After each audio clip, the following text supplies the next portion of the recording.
দেশ জুড়ে বইছে নির্বাচনের জোর হাওয়া। 12 ফেব্রুয়ারি হবে ত্রয়োদশ জাতীয় সংসদ নির্বাচনের ভোট গ্রহণ। এ নিয়ে কি ভাবছেন সাধারণ মানুষ থেকে শুরু করে আগামী জনপ্রতিনিধিরা?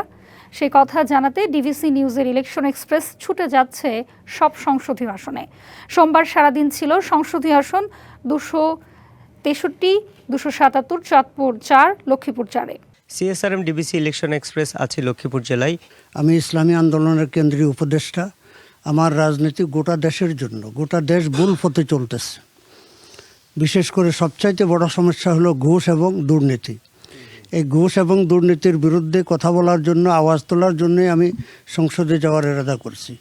নারীদের ব্যাপারে যে ভীতিভাব জামায়াত ইসলামীর ব্যাপারে, এখন আর এই ভীতিভাবটা নাই। কারণ জামায়াত ইসলামী একটা পরীক্ষিত দল হিসাবে এই দেশের আম জনগণের কাছে, জনগণ থেকে তারা সার্টিফিকেট অলরেডি পেয়ে গেছে।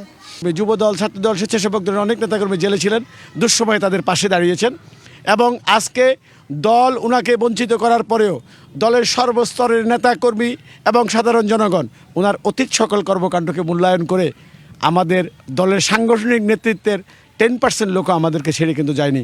স্বতন্ত্র প্রার্থী আলহাজি হান্নান সাহেবের পক্ষে, চিংড়ি প্রতীকের পক্ষে তথা ফরিদগঞ্জ উন্নয়নের পক্ষে কিন্তু তারা এখনও আমাদের সাথেই আছেন। ইয়াং জেনারেশন যেটা কি এখন মাদক আক্রান্ত অনেক হয়ে গেছে ফরিদগঞ্জ, তো তার জন্য আমার মনে হয় আমাদের এডুকেশন সিস্টেম এটা একটা ফল্ট, যে একটা এই যে মাদক বিরোধী যে ছোটোকাল থেকে হাই স্কুল থেকে শুরু করবে, আর ইভেন মিডল স্কুল বয়স 14 থেকে শুরু করবে, কেন মাদক দিয়ে কিভাবে সমাজ থেকে দূরে হয়ে যেতে পারে, কীভাবে হার্মফুল, এগুলো আমরা ঠিক করে আমাদের এডুকেশন সিস্টেমে ঢুকাই নাই, যেটা মাদকের যে প্রপার এডুকেশনটা, কারণ এটা একটা ট্যাবু, এটা নিয়ে কেউ কথা বলতে চায় না। আমার এখানে ফুলুয়া নদীর সংস্কার, আমার নেতা তারেক রহমানের পরিকল্পনা হলো সারা বাংলাদেশে 1,86,000 কিলোমিটার খাল খনন করা হবে।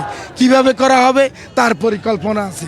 আমার দরকার মাত্র 31 কিলোমিটার টেকসই বেড়িবাঁধ, সেটার কাজ ইনশাল্লাহ দ্রুত হয়ে যাবে। মাদকের বিরুদ্ধে আমাদের জিরো টলারেন্স।